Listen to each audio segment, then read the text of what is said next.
Bonjour, mon nom c'est Vincent Desrochers. Je suis conseiller senior chez Hello Darwin. Mon rôle c'est d'aider les entreprises à faire des bonnes décisions d'affaires au niveau de leurs subventions. Si vous avez cliqué sur la vidéo, c'est sûrement parce que vous êtes un ou une propriétaire d'entreprise qui souhaite en apprendre plus sur les subventions et comment en bénéficier pour votre entreprise. La vidéo aujourd'hui va couvrir sur les différentes étapes qui vont d'en faire une demande de subvention et comment maximiser votre taux d'acceptation et les montants reçus dans ces demandes. La première étape dans une demande de subvention, c'est de trouver les bons programmes de subvention. En premier lieu, il faut identifier tous les programmes auxquels votre entreprise a accès.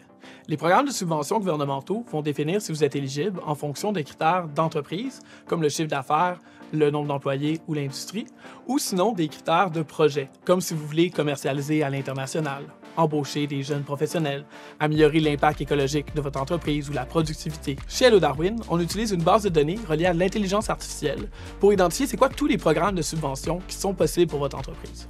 Avec ça, on va ensuite faire une planification de c'est quoi les différents programmes que vous avez accès et que vous pouvez combiner pour maximiser l'aide subventionnée. C'est important d'identifier tous les programmes de subvention auxquels vous avez accès avant de commencer les demandes, sinon vous pourriez vous tirer dans le pied. Je m'explique. Prenons pour exemple que vous voulez améliorer les technologies de votre entreprise. Vous allez chercher la subvention du programme A qui va rembourser 50% de vos dépenses pour l'amélioration. C'est tant bien, c'est juste que le problème, c'est que vous ne saviez pas qu'il y avait aussi le programme B que vous fallait demander en subvention pour jumeler à votre demande du programme A pour aller chercher 85% de subvention au lieu de 50%.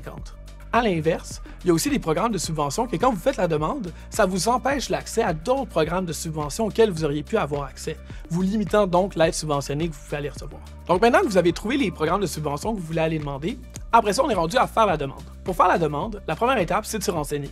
On va sur les pages du programme, on lit la documentation, qui vient souvent sous des PDF de 30 à 50 pages qu'on peut lire pour voir tous les termes et conditions du programme. Même à ça, il va souvent rester certaines zones grises ou incompréhensions quand on va lire la documentation. C'est donc important, dans tous les cas, d'avoir un contact ou des contacts même qui ont passé à travers le programme à maintes et maintes reprises. Ça va donc souvent soit être une personne que vous connaissez de votre entourage qui a souvent demandé cette subvention pour lui ou elle-même, pour leur entreprise à eux autres, ou sinon c'est de travailler avec des gens qui ont déjà fait des demandes de subvention pour ce programme-là spécifique pour différentes entreprises et qui peuvent vous prévenir sur les obstacles et embûches à éviter. Maintenant que vous avez les bons contacts, vous avez les bonnes informations sur les bonnes subventions, on est rendu à produire la documentation pour soumettre la demande.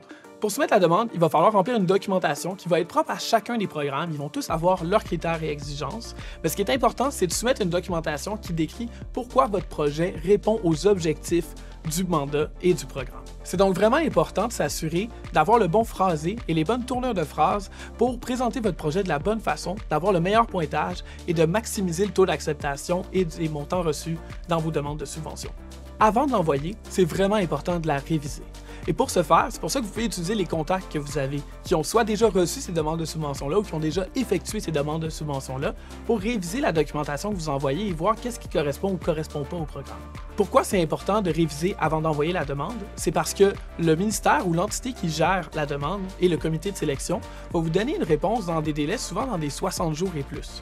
Souvent, ça va arriver que le programme de subvention a déjà terminé avant que vous ayez la réponse, à savoir si oui ou non vous êtes accepté. Ça veut donc dire que si vous êtes refusé pour la demande, vous n'avez aucune façon de réappliquer au programme cette année-là et vous avez donc manqué le bateau.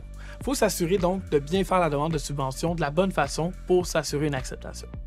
Maintenant que la demande de subvention est identifiée, complétée, révisée et envoyée, on a bien terminé. Non, pas encore. Il reste d'autres subventions à obtenir pour votre entreprise. Il y en a plus de 1000 disponibles au Canada présentement. C'est donc important d'avoir quelqu'un à l'interne ou à l'externe qui travaille sur les demandes de subventions et qui s'assure de faire une veille de c'est quoi les nouveaux programmes de subvention qui sortent à tous les mois qui pourraient être éligibles pour votre entreprise. J'espère que cette vidéo vous a aidé à comprendre c'est quoi les étapes qui vont dans une demande de subvention. Je comprends que c'est un processus qui est encore très complexe et que c'est pas une vidéo de quelques minutes qui va tout régler. Donc si vous avez des questions ou besoin d'assistance, n'hésitez pas à contacter l'équipe d'Hello Darwin. Ça va nous faire plaisir de vous aider avec ça.